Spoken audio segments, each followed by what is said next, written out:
Welcome and good evening. It is Wednesday. This is voting list number 8. It is 8:53 in the evening and we are at it. So let's go with House Bill 431. This is the Health and Government Operations Committee. Good evening. This is Delegate Pruski, Department of Veterans Affairs, renaming and Deputy Secretary of Military, Family Policy and Programs. The analyst is Lindsay and the chair of the subcommittee is Delegate Kerr. Lindsay. This bill renames the Maryland Department of Veterans Affairs to be the Department of Veterans and Military Families and the Secretary of Veterans Affairs to be the Secretary of Veterans and Military Families. The Secretary must appoint a Deputy Secretary of Military Family Policy and Programs to direct policy and programs related to military families. There are no amendments. It's been moved in second. Any discussion or concern? Seeing none, all those in favor say aye. Aye. Any opposition? Seeing none, who does not want to be on this bill? Oh. Oh, no amendments, sorry. Okay, House Bill 723, Office of the Attorney General, Rights of Residents of Healthcare Facilities, Injunctive Relief and Penalty, favorable with amendment. Aaron. The bill authorizes the Attorney General to seek injunctive relief on behalf of the state on the basis of an imminent or ongoing violation of a specified basic right of residents of a facility or assisted living program. It also alters the definition of resident bill of rights for residents of assisted living program facilities. There are amendments that begin on page 1 of your packet that provide that when exercising the authority granted by the bill, the Attorney General may not duplicate the corrective action imposed by the Maryland Department of Health for the same violation, and it strikes the civil penalties that could have been imposed on an assisted living program for certain violations. Delegate Kerr. Yes, thank you, Madam Chair. In the committee, there was some discussion about the penalties, and a member of the subcommittee did meet with the OAG, worked all that out, and it was unanimous in the subcommittee. Amendments have been moved in second. Any questions or concerns on the amendments? Seeing none, all those in favor say aye. Any opposition? Seeing none? On the bill, it's been moved in second. Any questions or concerns on the bill? Yes, Delegate Hill. Sorry, so the Bill of Rights is in here, consistent with the bill. Is there anything in here, I haven't had a chance to read all this, to say that they need to post these rights or anything like that, in which case that would No. All right, would that be something we would consider? We could take out my bill completely. Because it's just about posting, so they have it in one place, because what we keep hearing is they already have a right, but posting it is not included. The only thing, Delegate, is that this includes the judiciary. We have to still, right, get it voted by them? Yeah. Okay. All right, thank you so much. Any other questions or concerns? Seeing none, all those in favor?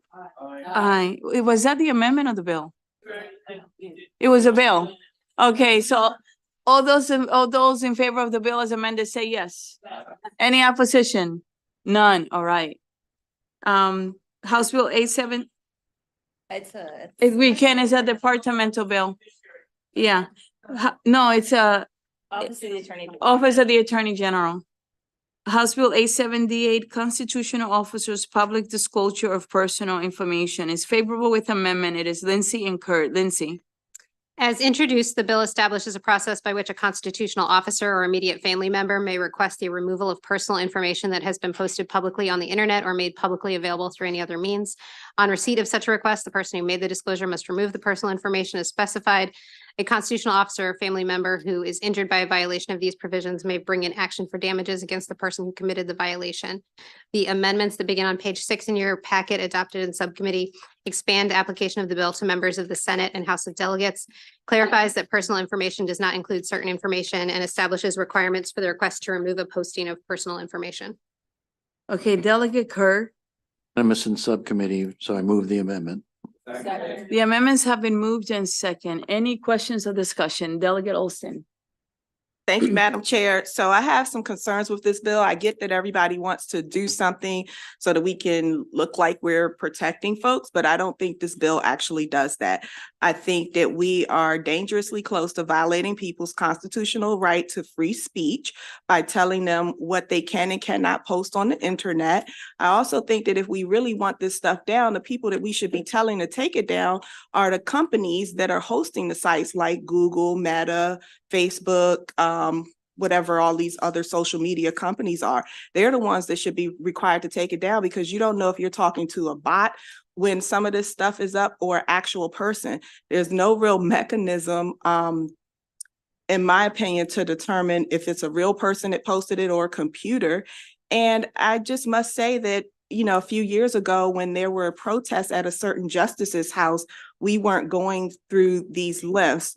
And I'm just concerned about the message that we're sending. I think if we're really trying to protect people, we really want to get it done, then we can, one, offer people security, which is from the testimony, sounds like what's needed. But two, and more importantly, if we want the stuff down, we need to go to the actual companies that are hosting it and have them pull it down versus these individual people. And yeah, I'm not in support of this bill. I definitely have some concerns. And I also would lastly say that our government agencies are some of the entities that post our information, like the Department of Assessment and Taxation, the judiciary, land records, all of our information. Which one? Elections, the Board of Elections. And we're not requiring them to take it down. So we're looking at individuals, our constituents who have a First Amendment right to say certain things. And I don't see that this is a compelling state interest, because we're not showing a real nexus that every single person in these groups have been threatened or are subject to true, viable, life-threatening situations that would warrant us impeding on someone's First Amendment right. Delegate Kerr. We did discuss Delegate Alston's concern with the governor's office, who was present in the subcommittee today, and also with the bill sponsor.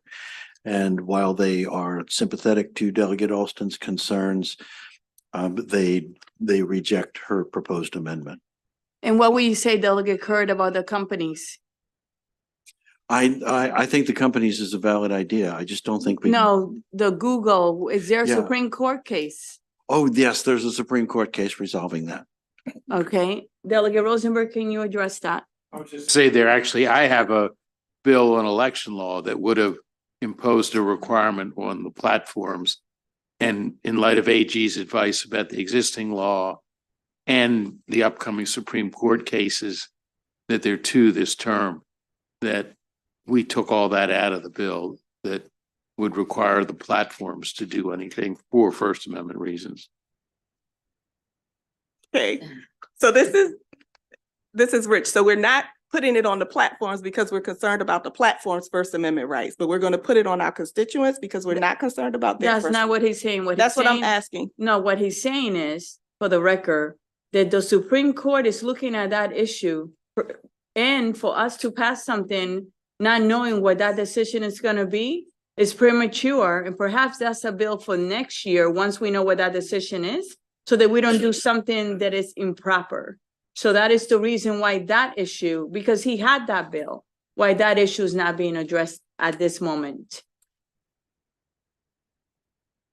Go ahead. It's well, very respectfully, I would say that we pick and choose when we want to wait on the Supreme Court to decide on certain things. Last year was a very valid instance of that.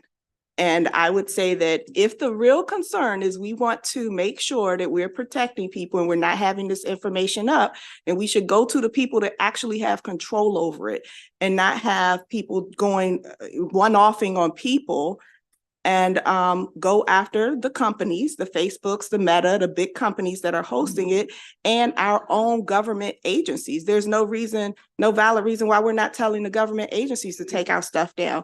That's not a First Amendment issue. That would just be us telling agencies that are within our purview and control to scrub our stuff from the internet. I would say that it is impossible to go after every single entity out there. To the extent possible, right? We can, your point is valid, and we should consider in the future going after, not going after, but requesting that, for example, the Board of Election or others, do not disclose that, right? To find another way. When the Supreme Court rules, we'll figure out what the law should, how it should be written. However, this bill is actually pretty balanced. If you look at page 8 of the package and you look at line 5, okay, after it says public official or an immediate family member of a public official whose personal information has been disclosed may request, may, not shall, may meaning discretionary, that the person who disclosed personal information, line 9, remove the personal information from the form on which it was disclosed. You ask nicely, you ask nicely. It says 11, refrain from any future disclosure of personal information of the public official or immediate family member public official, right? And then paragraph 2, right? Requests made under this subsection, right? Paragraph should be in writing, right? If you care enough and you want it, you see it somewhere and it's posted. And it puts you in danger. And I know that because I have lived it in the last few weeks with a threat made against me. If you disclose it, right? If you let the person know to take it down and you put it in writing, it cannot be just, I told you. So you will have a higher level, right, of expectation and requirement. Be in writing, be sent by certified mail, email, or direct electronic communication available through the medium on which the personal information was posted. Some of this information, yes, you have the right under the First Amendment to speak, but it's not without consequences. Words can kill.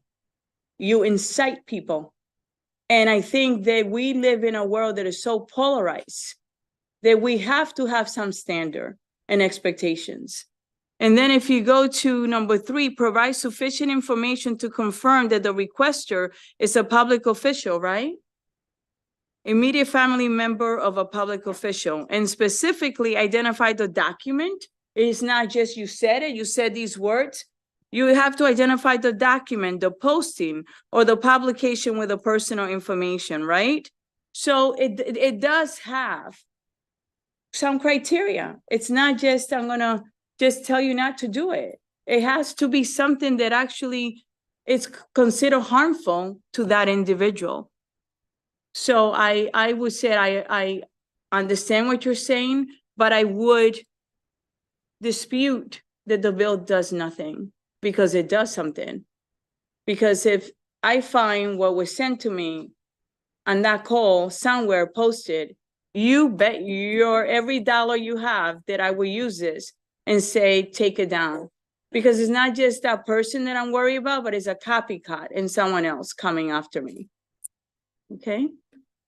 I'm going to call on Delegate Shalega, and then Delegate Hill, then Chisholm, and then Kerr.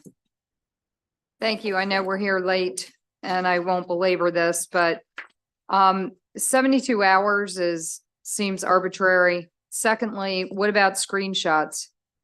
I mean, somebody can screenshot that information and repost it, and then you're a cat chasing its tail. I just don't think this is going to work. I appreciate that what's going on here. But Judge Neil Gorsuch's house and Amy Coney Barrett's house have been protested every day for years. So, you can go to the Secretary of State and have your information shielded through that department. I know Teresa worked for Wayne Norman. He had all of his information hidden because he was a judge. So there is a way to do that. I'm going to vote against this bill. I voted for it in subcommittee, but in further thoughts on it, I just don't think, I think it's too close to violating someone's First Amendment rights. And I also think it's not going to work. Thank you. Thank you. I said Hill, right? You notice I try to be fair, not just one side. Okay, Delegate Hill. Thank you. You're So welcome. again, we don't have to do everything to do something. And I think doxing is a problem. It's not just a problem for elected officials. And so for me, if anything, this bill doesn't do enough to address or give people an opportunity to do what we're asking for. We had public health officials just a few years ago who had their home addresses, which were not considered public information, spread online. People show up in their neighborhoods and threaten their lives. They're not included in this bill. And so, you know, for me, any member of the public who has we have people who are on dating apps and get a bad date who begins to post their information. And I know the judiciary, the judiciary is trying to deal with some of those things. But, you know, I think, and I agree, 72 hours is arbitrary. I think it's trying to be fair. I mean, I'd almost like it to be down in 24 hours. But I think that it's a step in the right direction. I don't see this as a First Amendment issue because you're saying someone's address and other information. And even though it may be available through the Board of Elections and other things, all of those things, they tell you what information will be kept private and what will be published so that you know what addresses you're putting out there. Same thing when you get your board licensures and other licensures, they ask you for an address that will be shared with the public and an address that won't. And I think if we ask for things not to be shared with the public, we should have an expectation that it won't be shared with the public. And if someone gets hold of it and puts it out there, we should be able to, not just as elected officials, but anyone should say, that's not for public information. I need you to take it down. I don't think that's First Amendment. I think that's our rights to have some, I think it's a privacy issue. So maybe it's one of those classic First Amendment versus privacy, but I think every citizen has a right to privacy. Delegate Chisholm? Thank you, Madam Chair. And you know I love you. And I know, and I hate that you got put in that situation. My pause with this bill, and I did vote for it in subcommittee, I'm not going to vote for it now, is it's telling the public, we are above you. We deserve greater protection than you. And unfortunately, we live in a very divided society today where people are being picked on every single day, socially, some of these, all the social media that is out there today, in my opinion, can be very, very, very damaging to a lot of people. When I look at this bill, it is screaming to the public, we are better than you. We deserve more protection than you. And we don't. We are here to represent them. We're here to protect them too. We all deserve protection, but unfortunately, it's almost impossible to do these days. It's not a perfect bill. Would it help? Maybe, but I just don't like the optics of it all that, hey, we deserve something better than you guys. No, I respect that. Thank you. Thank you. Delegate Kerr. Thank you, Madam Chair. To Delegate Hill's point about the First Amendment rights, on page 8 of your packet, under the Roman numeral 2, number 2, what personal information does not include information that's relevant to and displayed as a part of a news story, commentary, editorial, or any other speech on matters of public concern. So I think that the First Amendment aspects of this are addressed. Delegate Taveras. Actually, Thanks. hold on. Bagno. I have to, it's ping pong. Delegate Bagno. Thank you, Madam Chair. Dennis, it's better. And thank you for this discussion and something that Delegate Chisholm said sparked a thought in me, because I think as elected representatives, we also have a responsibility to be thoughtful with our words and actions. And often we are challenged to make sure that we are being incredibly accurate, because what we say, there is given greater weight. But I think, to your point, this is in response to the fact that when these officials are elected, they are carrying the weight, the responsibility, the voices of the people who elected them. So I don't think this is an attempt to elevate them so much as protect the messenger who was elected to carry that message. So I do think respectfully that it's not setting us, setting us apart so much as protecting the voices that these elected officials are elected to represent. Thank you. Taveras. Thank you. I'm coming to this bill from the perspective of having been sent threatening mail to my house. You know, this is, one thing is if somebody contacts my office email, something that is publicly accessible for my job. It's another thing if that's where I lay my head, if that's where people choose to attack me. And that, I find it unpalatable. I don't think it's correct. I don't think it's right. And I wish I could say that we now live in a culture where that is respected, but that is not the case. We are not living in normal times. Well, I'll say this. I mean, that's not true. I mean, people were always attacked at their homes if you wear a certain shade. I'm just saying,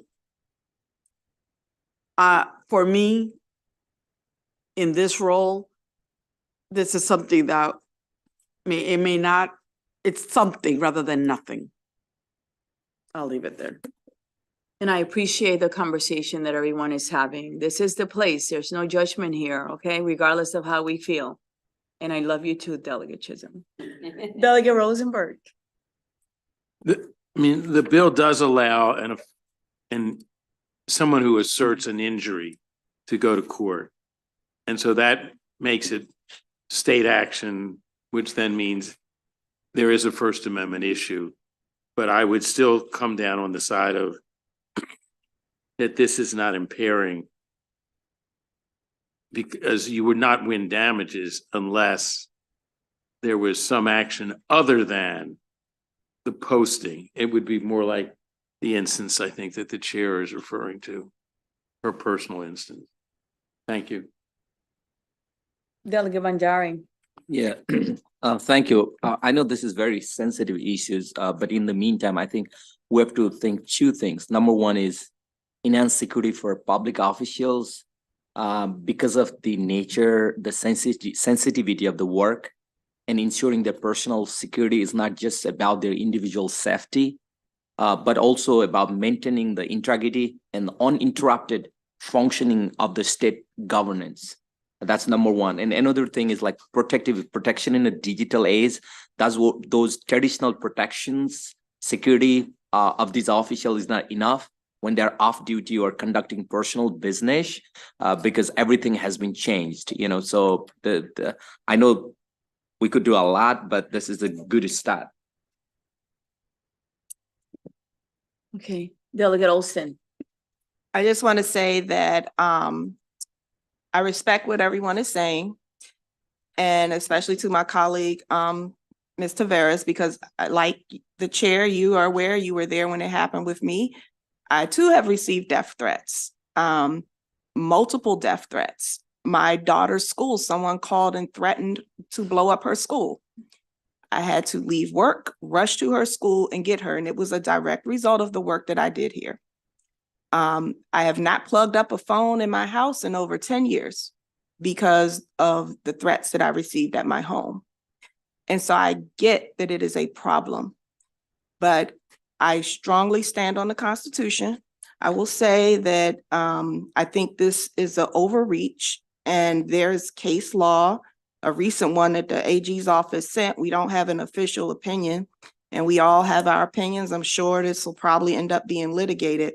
But I would say that if we want to err on the side of caution, it will be better for us to tell our state agencies that we control to not publish this information, not disseminate this information, and not put it out, versus impeding upon citizens' rights to their freedom to say things. And saying a person's address is protected, and that we might not like it, but it is protected. There's no harm. They're not inciting a riot. They're not inciting violence. They're just saying someone's personal information. And no, I don't like the idea of it, but I'll fight for their right to have it. And I think that that is what the Constitution of these United States demand. And for that reason, I'm not going to vote for the bill, as I didn't vote for it in subcommittee. I would have appreciated more time to work on amendments that I could feel comfortable voting for this, that actually could do a little more. I would appreciate even telling companies that they can't post it, or the government that they can't post it, but telling citizens that they can't. I'm not comfortable with that. So thank you for the opportunity to voice this here and to express my thoughts. And if I may say, and thank you, and you're always, everyone here, I mean it, is regardless of how we feel or how passionate we are, when we speak, everyone is really welcome to express their thoughts. There's no judgment, right? We all come from different backgrounds, and I mean that. So it is a safe space, and I respect it, right? But so just to the people know, some bills, similar bills have passed. Some are different, like Arizona protects elected officers, right? Health professionals. You have bills like California, Arizona, Colorado, Maine. If you go to ncsl.org, you will find a whole list of states that have been passing these type of bills because of the times we're living in. So I just want to say thank you for the conversation, okay? And always bring your thoughts. Is there anyone else that did not get heard, or Delegate Johnson? Well, thank you, Madam Chair. After hearing everybody else's conversation, I felt compelled, but we have a job that deals with a lot of very sensitive emotional issues. That's why we have security here in our committee rooms, on the floor, in our buildings. So I don't think that this is an unreasonable measure of security for those of us who have volunteered to run and represent our constituents and be here and address those sensible emotional issues. Some things warrant a little higher measure of security, and I think this is one of them. Okay. Thank you. Anyone else? All right. Well, was that an amendment of the bill? No, was no amendment. No amendment. What was I no, we wouldn't do that. Was I on the amendment? We did the amendment, we were on the bill. So on the bill as amended, it's been moved in second. Okay, so we moved the amendment. It was moved in second. Let's move the amendments. Move the amendment, second. It moved in second. Any questions or concern? Seeing none, all those in favor say aye. Aye. This is the Latina in me. Any objection? All right, on the bill as amended. It's been moved in second. Any questions or concern? Seeing none, all those in favor say aye. Aye. Any objection? Just raise your hand and I'm gonna go through it gently. Shalega, Chisholm, Alston. Okay. Sure. I don't know, can you? No, you have to. You are not chair. Okay, no, if you're in the chair, you cannot.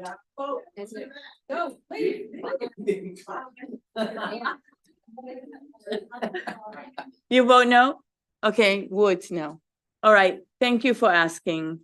Again, thank you so much, all right? Thank you for having the discussion. It is not personal. We still love each other, right? All right, let's move on to the next one. House Bill 878. Oh, who does not want to be on House Bill 878? Can you raise your hand? I'm gonna go slowly. Shalega, Gazzoni, who does not? Okay, who does not want to be on the bill? Who does not want to be? Or the other way? Who wants to be on the bill? Raise your hand. I'm gonna go slowly. 1 minute. Delegate Lewis, Peña Milnick, Johnson. Okay, 3 of us. All right. Oh, and Bandari wants to be on it as well. Okay. All right. Okay, thank you, everyone. Really appreciate it. Let's move on to House Bill 907, Garrett County Procurement Bids and Contracts. This is gonna be such an animated conversation. Go ahead, Lindsay. This bill raises the contract value threshold from $25,000 to $50,000, above which the Board of County Commissioners of Garrett County or any employee of Garrett County must solicit bids in one or more newspapers. The bill also exempts contracts for professional services required to be licensed by the state of Maryland from the bid solicitation requirement, but otherwise authorizes those contracts to be solicited by written bids. There are no amendments. It's been moved in second. Any discussion or concerns? All those in favor say aye. Aye. Any objections? Seeing none, the bill passes. It's unanimous. Let's go to House Bill 980. It is Public Health Opioid Restitution Advisory Council and Fund Revisions, favorable with amendment. Aaron and Bagnell. Aaron. The bill requires the Secretary of Health within 6 months of receiving specified findings and recommendations from the Opioid Restitution Fund Advisory Council to present to the Advisory Council the decisions for allocations from the Opioid Restitution Fund. The Maryland Department of Health must post to their website the council's findings and recommendations and the Secretary's decisions. The bill expands the permitted uses of the Opioid Restitution Fund to include supporting community-based nonprofit recovery organizations that provide non-clinical substance use recovery support services in the state. The amendments to the bill strike the mandate that was in the bill as introduced. That would have required 25% from the Opioid Restitution Fund to go to community-based recovery organizations, and instead requires by December 1st, 2024, the Department of Health to examine and report the best process for making all of the expenditures of opioid settlement agreements by the state, county, and municipal governments accessible to the public. Thank you, Aaron. And I want to take a minute to say thank you to all the legislative analysts. They have been working, all three, very hard. So thank you. That was a lot of work. Delegate Rosenberg. It was that, no, Bagnell. Bagnell. Worked out and unanimous. I would move the amendments. Second. Okay. Oh, those, are there any questions or concerns about the amendments? Okay. All those in favor say aye. Any objection? Seeing none. Oh, Question. yes. So that means that they're removing the funding to organizations that actually have the experience to work with folks who are formerly addicted, who are. Delegate Bagnell. 25% mandate and giving flexibility because the terms of the settlement agreements are very specific, and we want to make sure that we can meet the terms of the settlement agreements and be strategic in how we fund recovery centers. But the department has confirmed that they want to make sure that they're delivering for our recovery services. So that they would be able to work with those institutions. Okay. Got it. Thank you. Any other questions regarding the amendments? All those in favor say aye. Aye. Any opposition? Seeing none on the bill. It's been moved in second. Any questions or concerns? Seeing none, all those in favor say aye. Any opposition? The bill passes unanimous. Let's move on to House Bill. Oh, who does not want to be on that bill? All right. House Bill 999. Work group on establishing a science and technology best practices and innovation network, favorable with amendment. Lindsay and Kurt. Lindsay. This bill establishes the work group on establishing a science and technology best practices and innovation network staffed by the University of Maryland, Baltimore County to study and make recommendations on topics related to the establishment of a network of experts in science, technology, and industry. The amendments that begin on page 15 in your packet alter the membership of the work group to remove most of the government representatives and alters the duties of the work group to focus on non-institutional collaboration. Okay, Delegate Kurt. The amendments have been moved in second. Any questions, concerns? Seeing none, all those in favor say aye. Aye. Any opposition? None. And the bill is amended. It's been moved in second. Any questions or concerns? Seeing none, all those in favor say aye. Aye. Any opposition to the bill? Seeing none, okay. Who doesn't want to be on the bill? Does not want to be on the bill? All right. House Bill 1026, Armed Forces Support of Military Families in Addiction of Space Force, favorable with amendment, Lindsay and Kurt. Lindsay. This bill adds members of the U.S. Space Force to several provisions of state law that refer to members of the U.S. Armed Forces. The bill also expands existing statutory provisions to authorize military spouses and residents of the state who are members of the National Guard of another state or a part of a reserve component of the U.S. Armed Forces to terminate or suspend certain consumer-related contracts when called into military service. The amendments that begin on page 18 in your packet authorize the governor to award commissions, appointments, or promotions posthumously. Okay, Delegate Kerr. The amendments have been moved in second. Any questions or concerns? Seeing none, all those in favor say aye. Aye. Any opposition? Seeing none on the bill?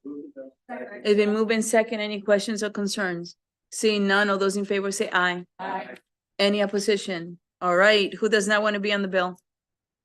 Okay, let's move on. House Bill 1051, Delegate White Holland, Maternal Health Assessment, Referrals and Reporting, Maryland Maternal Health Act of 2024, favorable with amendment, Aaron and Bagnell. Aaron. The bill requires a provider who receives reimbursement from Medicaid for obstetric services to complete a prenatal risk assessment form for a patient. It requires the birthing facility where an infant is born to complete a postpartum infant and maternal referral form and submit the form to the local health department, and requires the Secretary of Health to develop a Maryland report card for birthing facility maternity care for each birthing facility in the state. The amendments strike language that would have prohibited certain Medicaid reimbursements.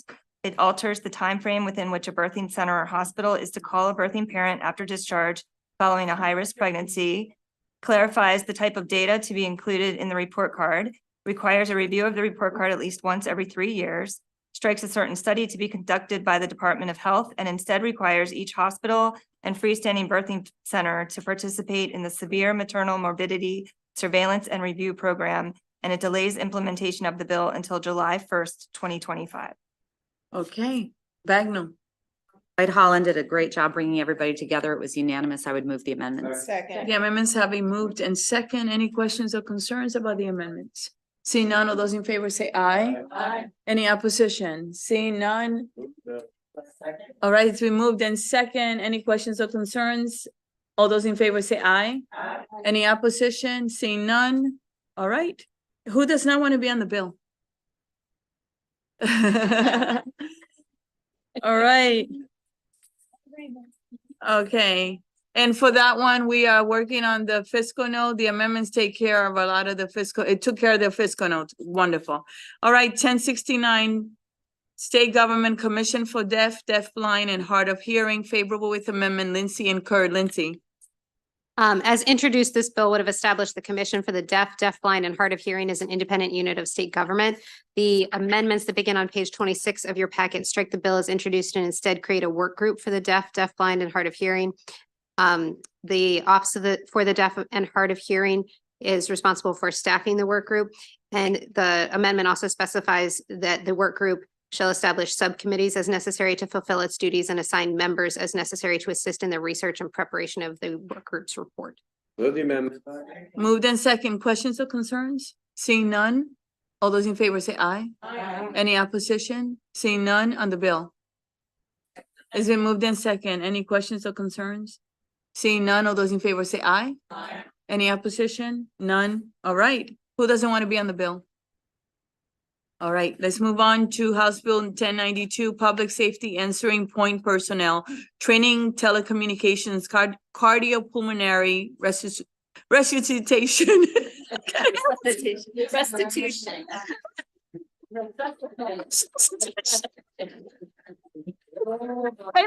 Amendment, Lindsay and Kurt. Woo. We are tired. Go ahead, Lindsay and Kurt. I know, like restitution, right? Lindsay. Lindsay. As introduced, this bill required the Maryland 911 Board to establish training standards for public safety answering point personnel based on national best practices for high quality telecommunications, cardiopulmonary resuscitation as specified. The bill also expands the stated purpose of the 911 Trust Fund to include providing funding for that training.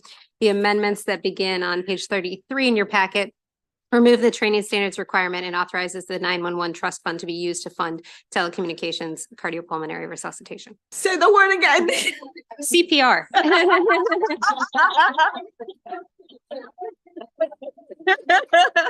Delegate Kerr, go ahead. Okay, are there any questions or concerns?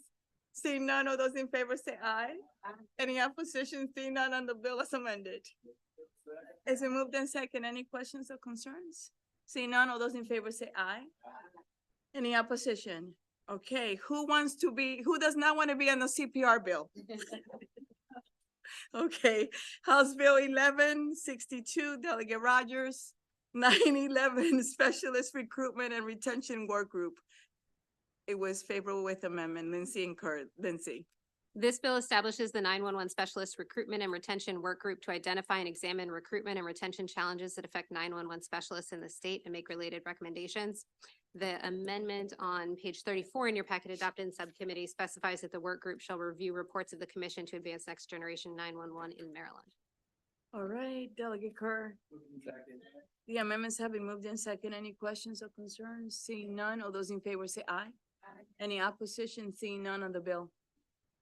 It's been moved in second. Any questions or concerns? Seeing none, all those in favor say aye. Any opposition? Seeing none, who does not want to be on the bill? All right. We have next, House Bill 1174, State Government Technology Advisory Commission established, favorable with amendment. It was Lindsay and Kurt. Lindsay. This bill establishes the Technology Advisory Commission to study and make recommendations on specified artificial intelligence issues, staffed by the Center for Equitable Artificial Intelligence and Machine Learning Systems at Morgan State University. The amendments that begin on page 35 in your packet add 2 members to the commission, 1 representative of the Center for Applied AI at UMBC and 1 representative of the Maryland Insurance Administration, and specifies that the representative of the Center for Applied AI at UMBC shall serve as the vice chair of the commission. And the amendments also strike language from the bill mandating a $100,000 appropriation to the commission. The amendment have been moved in second. Any questions or concerns? Seeing none, all those in favor say aye. Any opposition? Seeing none on the bill. The bill has been moved. Okay, Delegate. Separate. Want to hold the bill, Delegate Hill? No, I think she used up her vote. Delegate Hill, you have an amendment on this bill? So that was the one amendment we voted on. So there's a friendly amendment that Delegate Hill has. Go ahead, Delegate Hill. 1 second, guys. Hold on 1 minute. Go ahead, Delegate Hill. Page 6.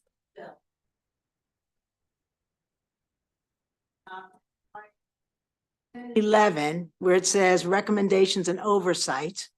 We have been requested, and I think it's an appropriate request, to take out oversight, this commission. Lines 10 through 11 on page 6 of the bill.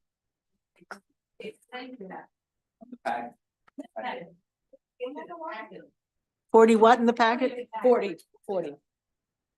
Okay, page Okay, 40, lines 10 and 40. 11. What line? Line 10 and 11. All right, page 40, line 10 and 11. We would strike recommendations and oversight and substitute and recommendations.